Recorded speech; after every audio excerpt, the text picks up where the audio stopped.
Peace and Black Power, family. It's Maja Way 2 coming back at you again. Yeah, I know I've been missing in action for a while, but that's life. You know, we get busy. Multiple hats.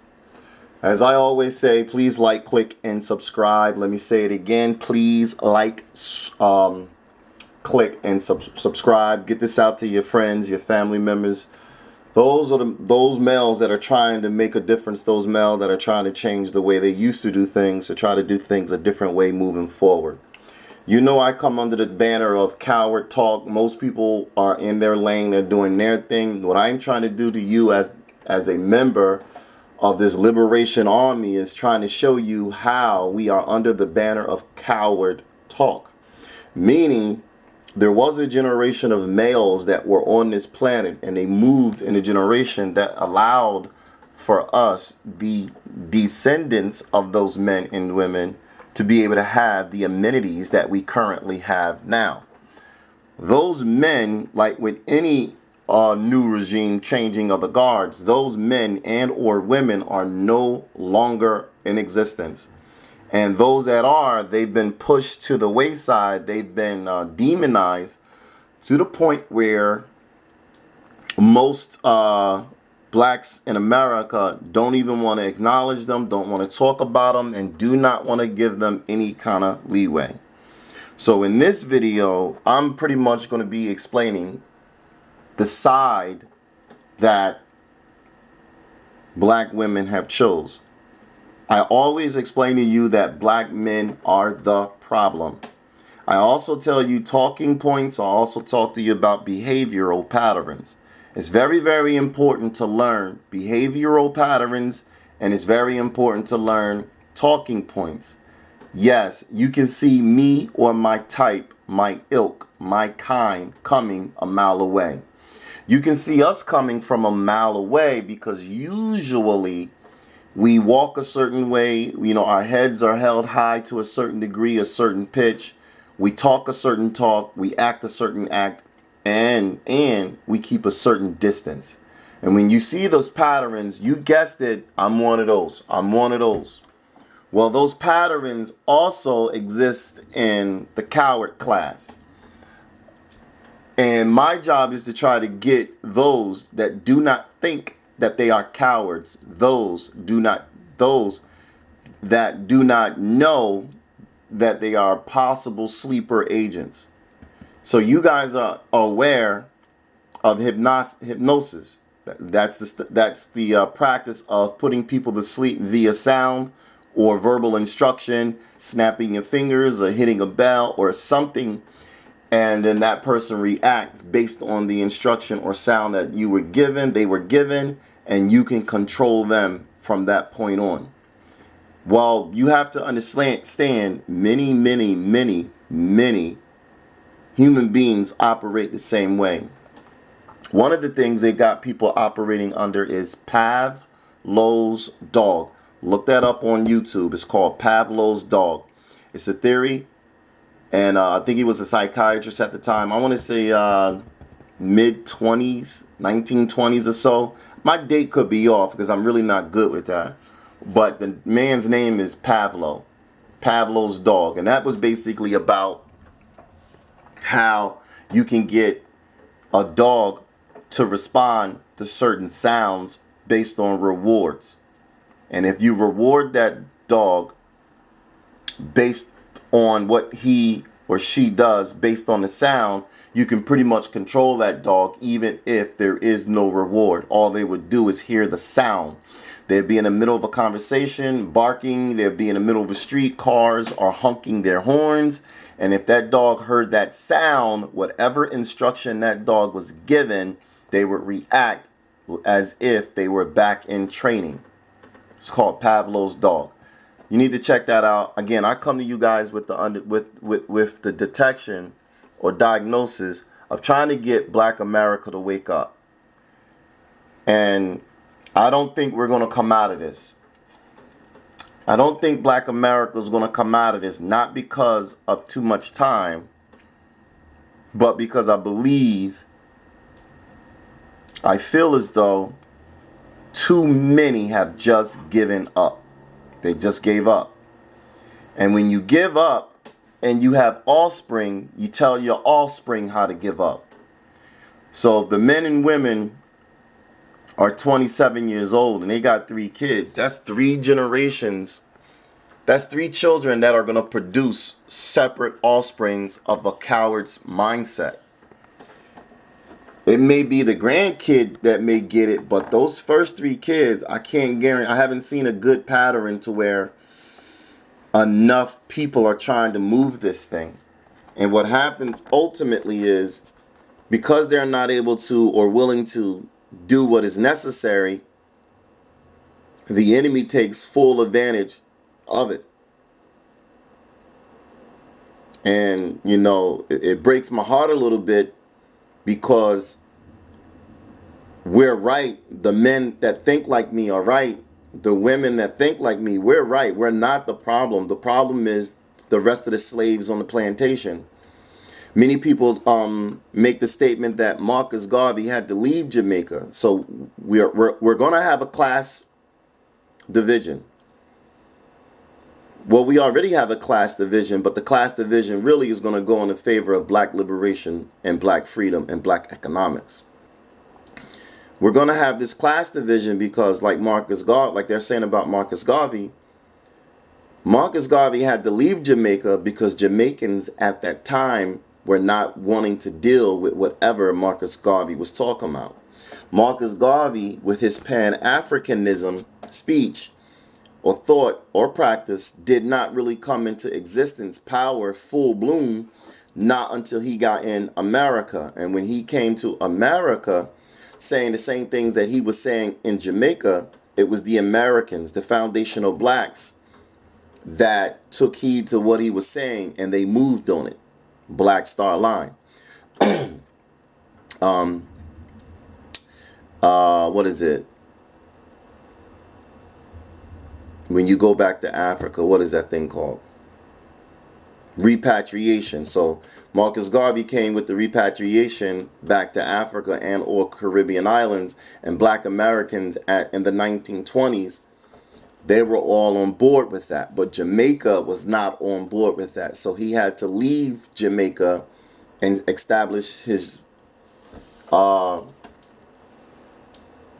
UNIA here in America. What I'm saying is, you know, because I fumble my words at times, it's because I got a lot going on, and I know time. When I'm rushed to get it, I don't like being rushed to get it, but I got to rush to get it because I myself am busy. So I do myself a disservice, and I do you, the audience, the listening audience, a disservice, because I got to make the video, do the research, do the editing, get it out, and do whatever else I'm supposed to do in the shadows. And, you know, sometimes it's just what it is. I'm not crying. Just accept it for what it is. Get past this point and get over it. But, you know, as the message, just focus on the message. You don't like the delivery. You don't like the messenger. I get it. I got it. Get over it. And the videos, the way I'm going to try to talk about today is women. I'm going to always tell you it is black men that is the problem with black America. Because I've talked to a lot of men, and when I listen to these males, these black males, y'all are out. Y'all are done. Y'all have been defeated. You have been psychologically defeated. You have been emotionally defeated. You definitely have been economically defeated. You're done. You're done. And the issue is, when a man is done like that, when a man is broken like that, there's no recovering from that. Let me say it in context. I thought I was finished with the Man Up series. I was thinking enough. I did 3 videos, three videos. I was thinking this should be enough. Let it circulate. Let it do what it do. And let's just see where the conversation goes from there. Well, after letting it circulate, letting it percolate, letting it do its thing, the conversation did move, because some people are taking adherence to the information, but definitely not a lot. And the mistake that I make is I'm not consistent. I know I'm not consistent, and I'm telling you right now, I'm not going to be able to be consistent, because my life is taking a different path. and on the path that I'm on, that other stuff, I need that to be more consistent. I need that to be more stable. What I'm doing right here, I'm just giving somebody the alley oop, and I'm really expecting them to dunk it. However, I get a lot of people, touching a ball, but nobody's really sinking it. So what happens is that it lets me know, like with any kind of class, with any kind of lesson, you need to go through that one more time. Deja vu. Been here before. So the reason why I'm going to get back on the Man Up series, I don't know really how many I'm going to do. I'm shooting from the hip. Because I can understand that the audience needs more. They have questions. They have answers. And no, they have questions and they're looking for answers.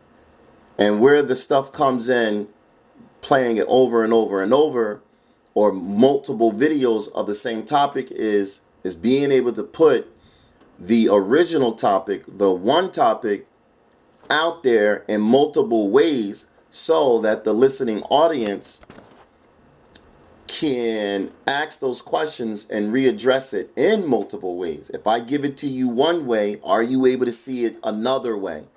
This is where perspective comes into play. So it's the same thing, but it's being given to you different ways because you may come up with a problem unfamiliar or different than the way I described it, and then you're looking for a different way to address it, when in reality it's the same thing, and you must address it and handle it the same way, even though it presents itself differently. And again, everything I'm talking about is how you're looking at something and you're not really seeing or internalizing or interpreting what your eyes are looking at, what your ears are hearing for the exact same thing. So when you're looking at a guy with muscles, with tattoos, with his hair done a certain way, don't allow the image to fool you. The image has been fooling you. And rest assured, all nations do the exact same thing. White boys do the same thing. They look a certain way to intimidate you, act a certain way to intimidate you, speak a certain way to intimidate you, but they are not going to cross that line. And what you're seeing is behavioral patterns that exist in black males as well. Black males are a major problem for Black America. You're weak. You do not have enough H. Rap Browns. You do not have a Adam Clayton Powell Jr. You do not have a Huey P. Newton. You do not have an A. Philip Randolph. You do not have enough of, what was the lawyer's name during the Rodney King, Cochran. Those names go hand in hand, even though Cochran was putting in more work before O.J. Simpson. You don't have those type of men. Ida B. Wells is famous, and she's going to go down into the black lexicon, the black history, because at her time she was writing in her newspaper, a black-owned and black-published newspaper, about how white supremacy and racism was attacking and targeting black men specifically, but also including black people. She was famous for that. You don't have those publications.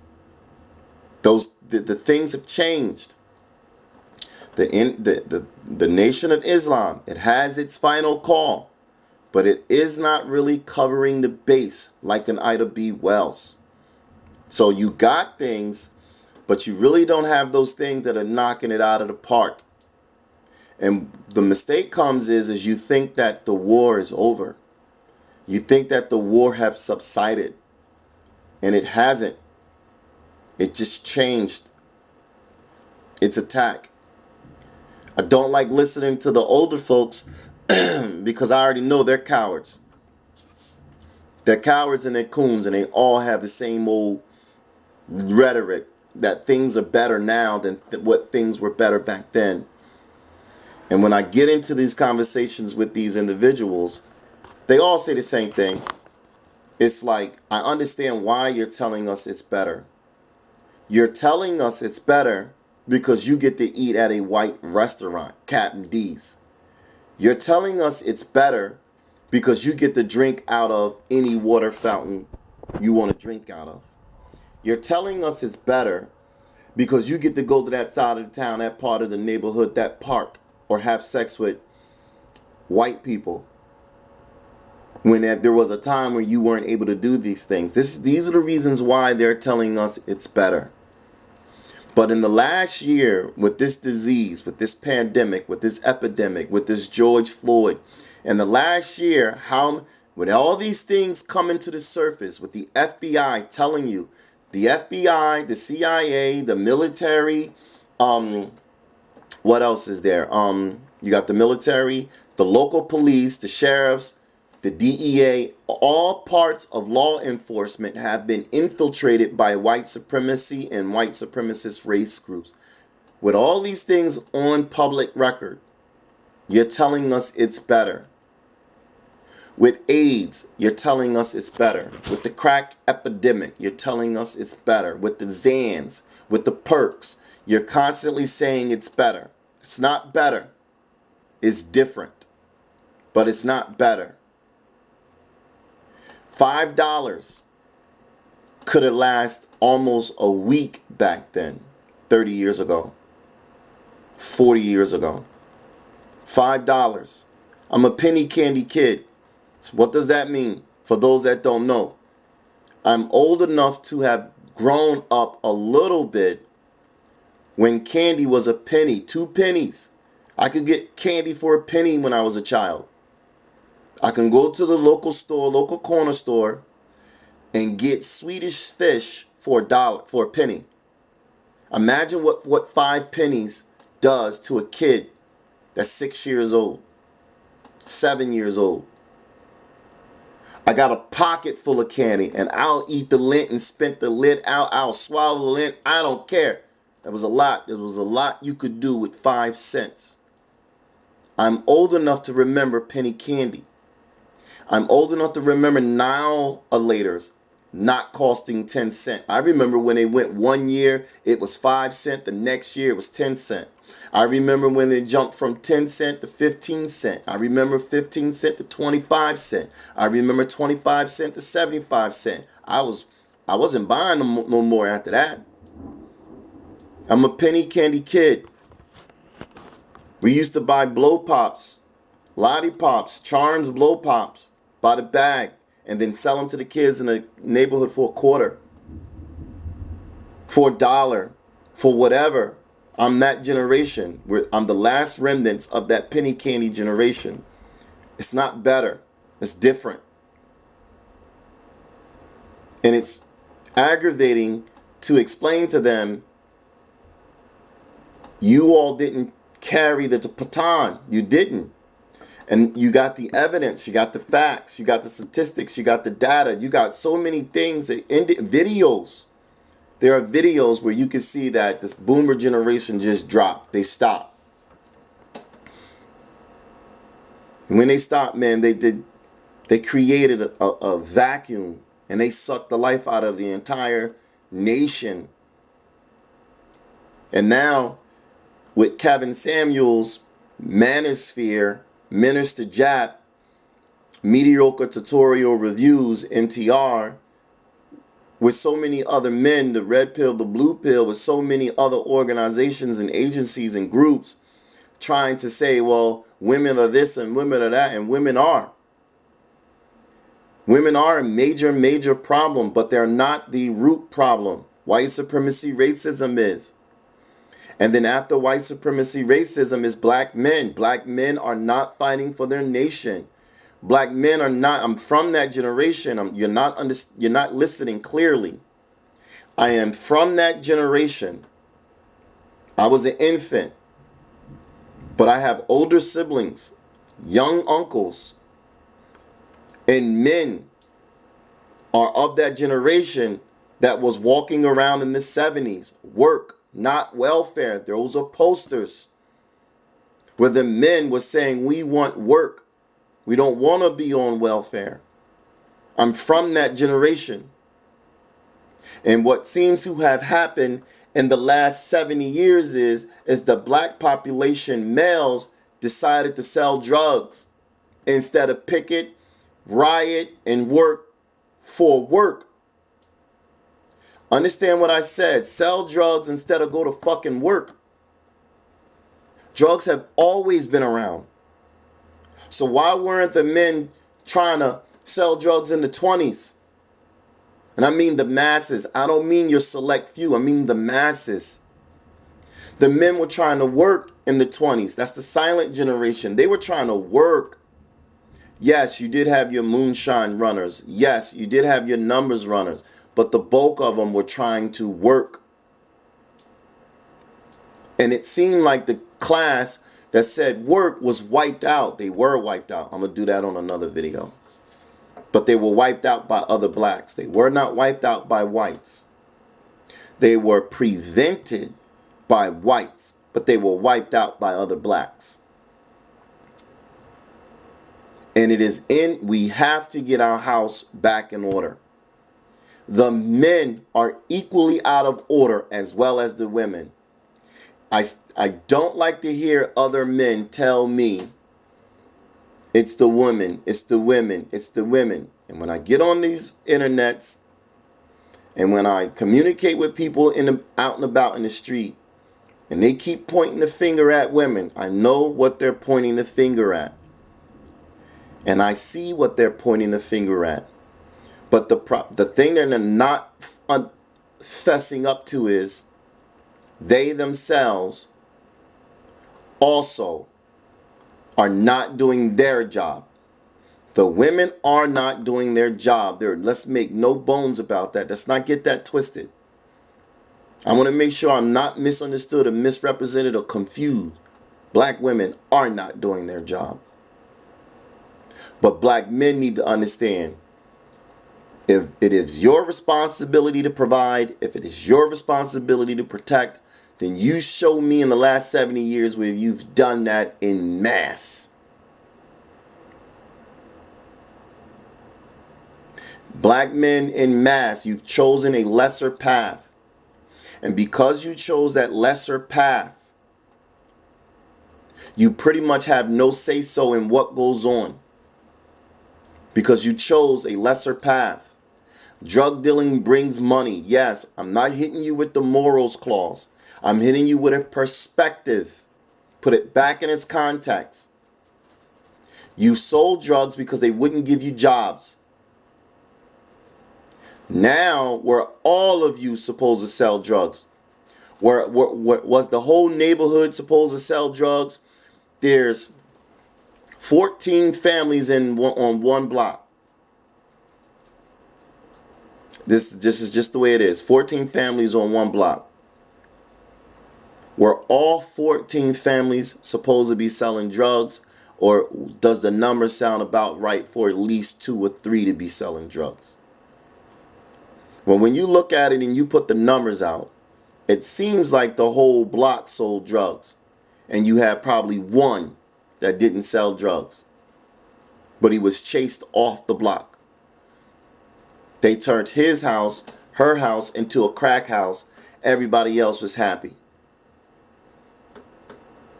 And now that that element is here, other men are operating under that element. Even though they may not be selling drugs, you're operating under that mindset. Yes, black women are a problem, and there's just no getting around that. But what you need to understand and work on is yourself. You gotta get your shit straight. You gotta detox yourself from white America. You gotta detox yourself from gangster rap. You gotta detox yourself from wanting to have sex all the time. You gotta detox yourself from not trying to work. You gotta detox yourself and get out here and be able to deal with white people. Hispanic people, Asian people, Arab or Indian people, because they're here and they are a full-blown threat. They are not some inconspicuous, oh, they ain't worried about me, oh, they worried about them, oh, we can get along, black-brown coalition. It ain't like that. They're moving against you. But you're moving against you because you left it open. Because you would rather sell drugs, you would rather scam. You would rather do things that make money but don't build. Then when you're ready to build, you done exacerbated all of your connects. You've done exacerbated all of your resources. Nobody wants to do business with you.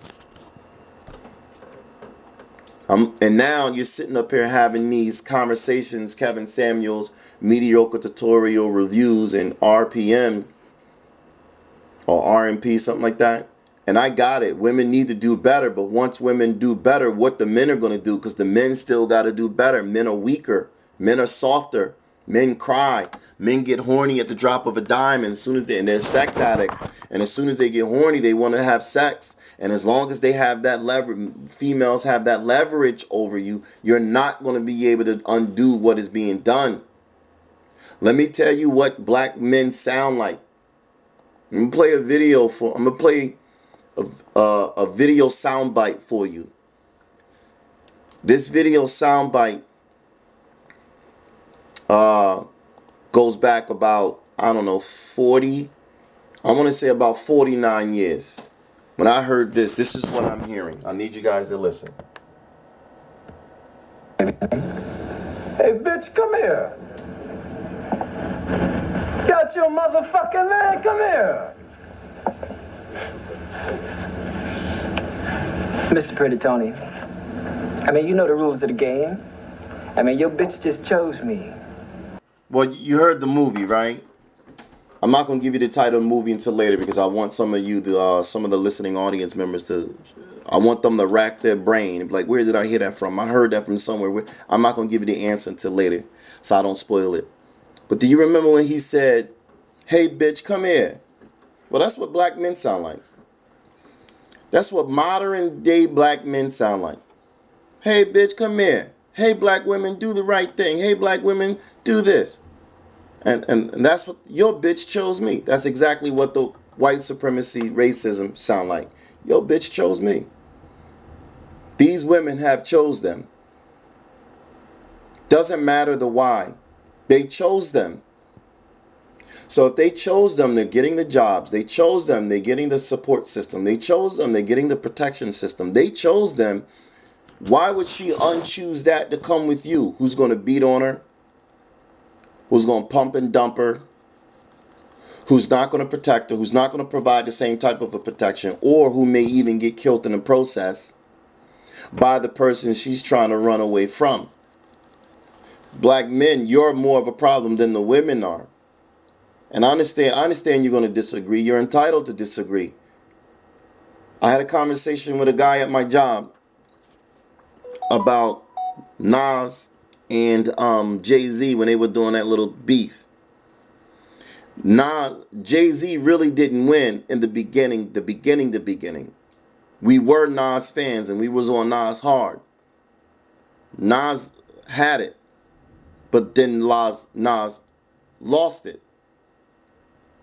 Nas lost it because Jay-Z kept dropping hits after hit after hit. And I'm not a Jay-Z fan. I'm speaking of the facts. What is out there. Somebody can get online and they can draw it up and reference points. Even if Nas was a better rapper, even if Nas's flow was better, Nas missed the mark by not being reproductive. Got something across the belly, I prove you lost already. Nas was not able to repeat the formula. Once Jay-Z hit with the blueprint, there was no recovering from Nas. Nas couldn't recover. Well, nah, man, I don't want to. You couldn't recover. If it is what you say it is, then take it. Same thing we used to do back in the sandbox. Same thing we used to do back on the playground. If you think you as bad as you is, take it. We used to have the little piece of wood or branch or stone on our shoulder. You think you as bad as you is, then take it. You couldn't. Nas didn't take it. Same thing goes to with this Ja Rule and 50 Cent. Yeah, we all know 50 Cent took his style.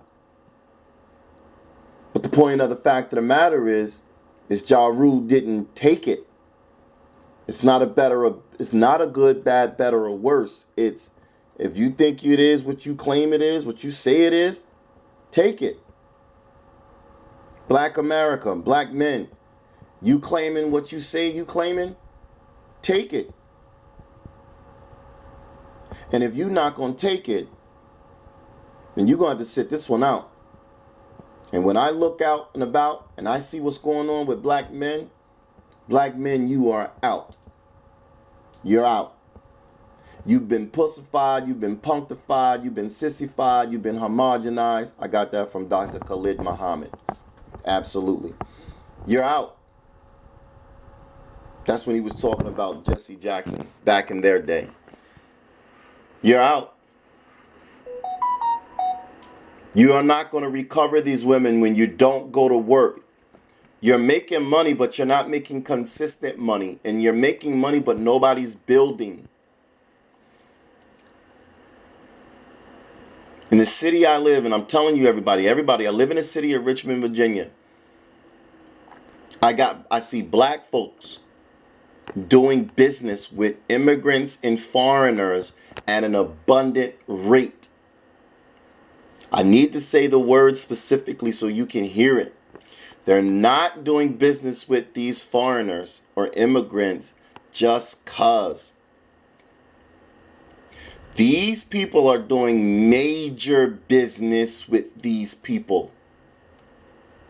So when I see your local repair shop and I see 18 customers and they're black, I need to know where these people were going before this shop just opened. And this shop just opened last week. This automotive repair shop just opened last week. Where were you going to go do business before? You got these many people in this shop that fast and they're black? Black America, you're done. We're done. Foundational blacks, we're done. I said to some of the people, I travel up and down. I travel. Family issues, whatever the case may be, I travel. And I go to places where I was once as a child. I go to places where I previously visited, vacation. And the black Mecca is, you're out. You've been wiped out. You went to bed for 70 years. And you cannot recover from such a long vacation, from such a long slumber. You can't recover from that. That's 70 years, man. 70 years y'all have not been putting in any kind of work whatsoever. Dr. Frances Cress Welsing was born in that's an Amber Alert, most likely, no emergency alert. Flood warning. Dr. Frances Cress Welsing was born in 1935. You don't have another Dr. Frances Cress Welsing. Dr. Frances Cress Welsing is a lady. And when she went off to college to do her thing, she went off to go figure out the genetic aspect of why white people are treating black people so miserable. And in her research and in her discoveries, she realized white men are treating black men, everything is specific to black men, are mistreating and have such a visceral hate to black men, not because of their penis size. That's a misnomer. But more because of the power of the sexual organ, meaning the reproductive system. And in her studies, She's learned the code. And she's trying to teach people this is the reason why all non-black people dislike black men, especially Caucasian men. You don't have another 21st century Dr. Francis Cress Welsing. You don't have these giants no more. Because you're done. The greatest thing they could have ever done to secure a victory was to integrate you and to stop physically mistreating you. Now that they've stopped physically mistreating you and integrated you, you are a perfect slave. Perfect. You don't even give a fuck about the Bible. You care more about whether or not Massa is going to be upset or not upset. You don't care about that Bible. If you cared about that Bible the way you claim you care about that Bible, then you would read it the correct way and you wouldn't need no outside interference. But you don't. You use it as an scapegoat. It's a good conversational piece, but it ain't nothing to live by. Be careful how I ramble because I don't want to go too long. The point I'm making is black women have chose white supremacy racism over black men. Black women have chose white supremacy racism over black men because black men you did not provide and you did not protect. And you would have never been able to provide and you would have never been able to protect. That is what you're not connecting. That's the dot you're not connecting. What do you mean I wouldn't have been able to provide? What you mean I wouldn't have been able to protect? And you can go out there Monday through Sunday and fish.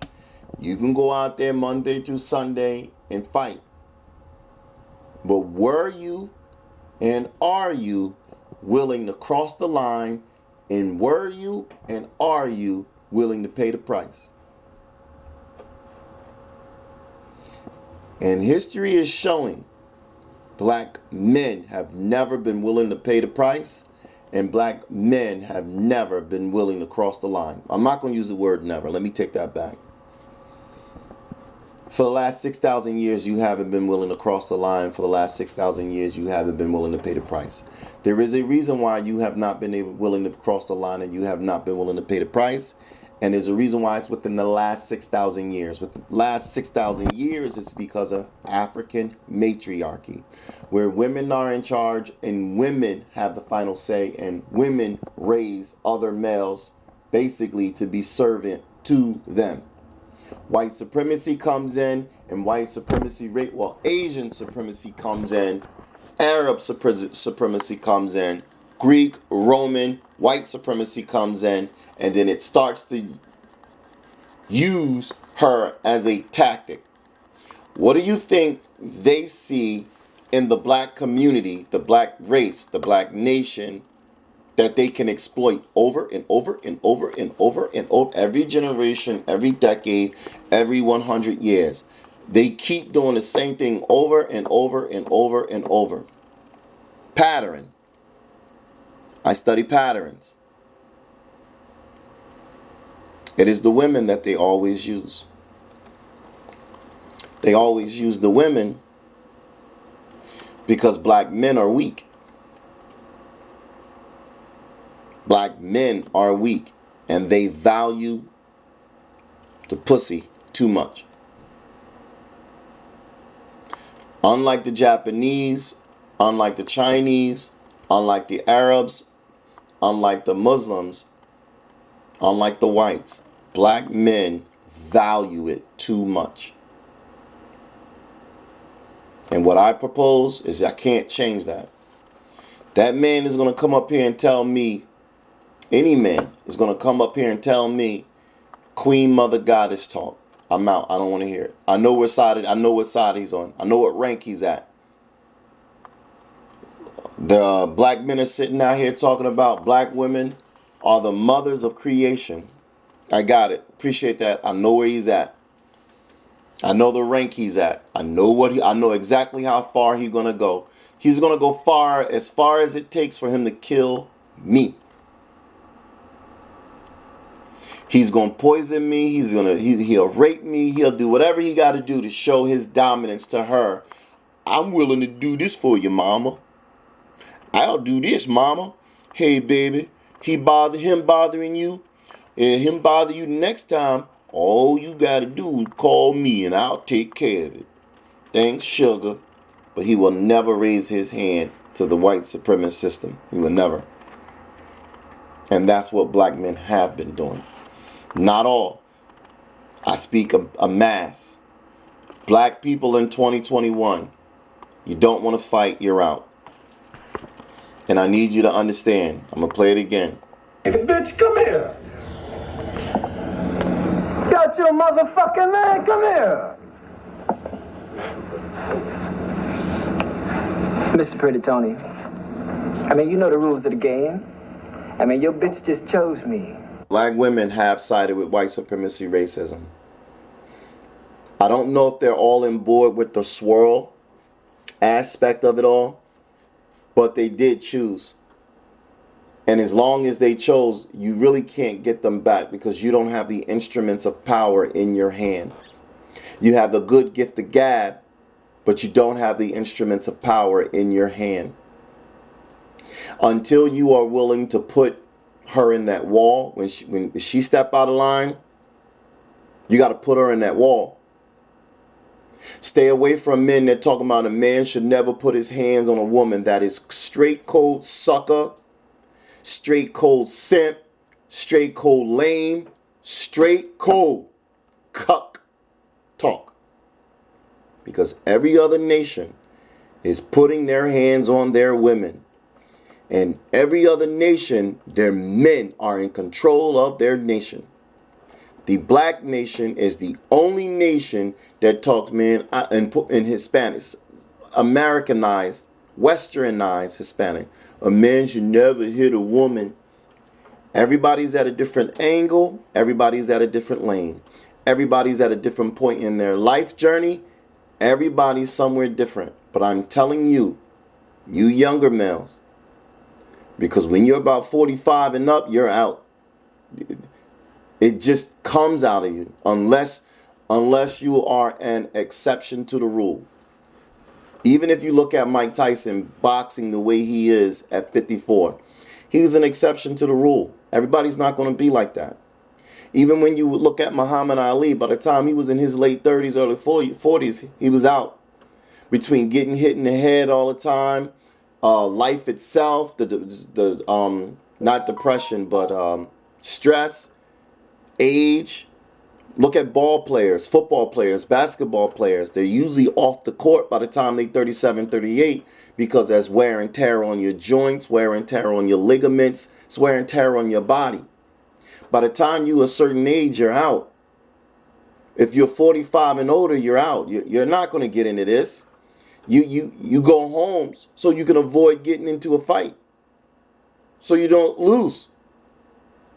This message is for you younger males. Learn the talking points. Learn the behavioral patterns. Black women have chose white supremacy racism. They have. And you need to get these businesses. You need to get as much money as you can. You need to network. You even if that means you got to scratch your dream to get with someone else's dream. Once they get on their feet, then you double back and get your dream. But businesses, jobs, work is what black men must focus on. If you can't do that, you've already lost. But if you can't do that, you can't regain your power. And then what's going to happen with these whores running around on the internet? All that's whole logic. All that shit, when these women call in and they want to debate Samuels or Minister Jap or Tony, what's his name? Tony Soyota Mayor, whatever his name is. All that, Jack, that's hoe talk. That's the way hoes talk. And they put money above everything. That's not masculine energy. That's whore talk. And they're right for talking that way. That's the way whores talk. No, and you guys got to understand, you're going to have to leave them alone. Let her have her butterfly eyelashes. Let her have her Evelyn fingernails. Let her have all that evil look. Let her have it. Let her have the wigs. Let her have it. What you need to be focused on is that librarian. What you need to be focused on is that little girl that says, I want to go be a veterinarian. What you need to be focused on is that girl that says, I'm a gamer chick and I play video games all day. But you still got to honor her. Whatever female you pick, you got to honor her. And you can't honor her if you're not out here working. You can't. Let it be a class divide. You either want what we got, you either are picking up what we're putting down, or you're not. But we're not gonna readjust for you because you need more time. Black men are weak. And black men are okay with being weak. Black men, you're gonna have to change. You either change or you die. You change or you die because the enemy is coming. The enemy has taken everything away from you. Everything. And you can't stay nestled up to your wife even though she has a fat ass.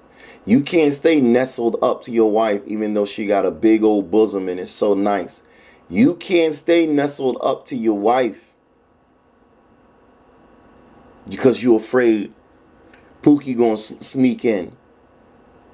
Nicky Barnes told on the rest of his crew because rumor has it one of the chicks he was sleeping with the other dude once he was incarcerated.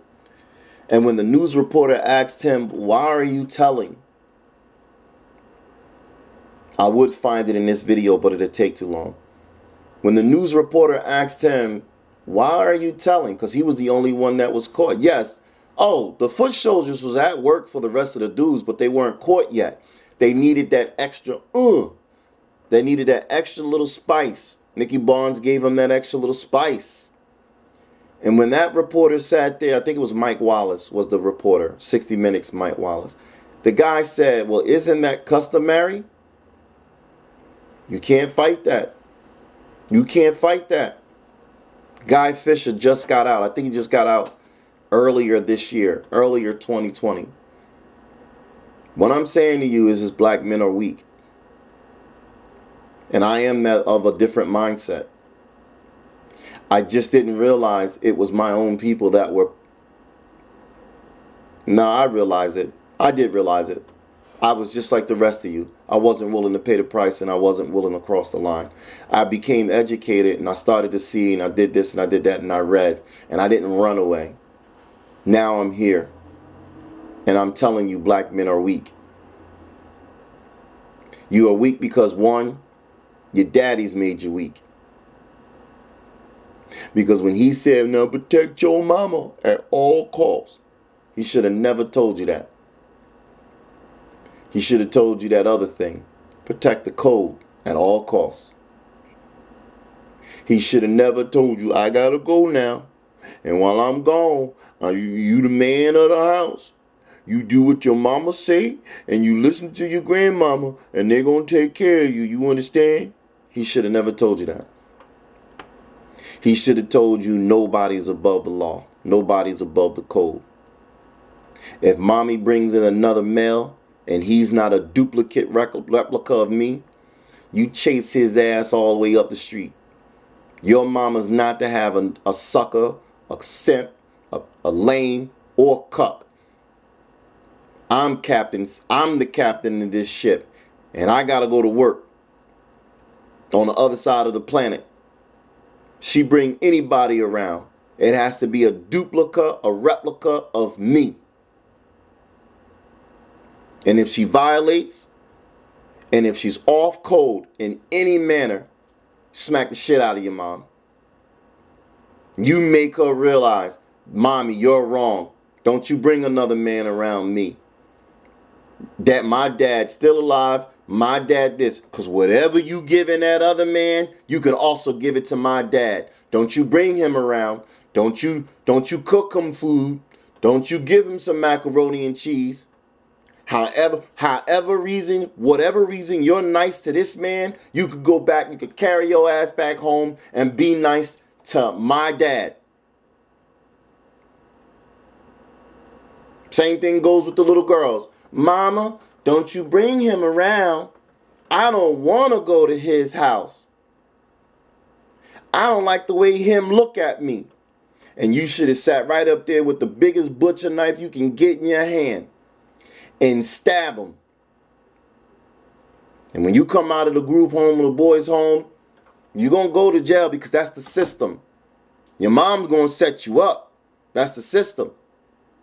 You're going to come back to your mom and you're going to go, now I did those 6 months. I did that year. We ain't having that shit. I'm home now. Nobody's above the code.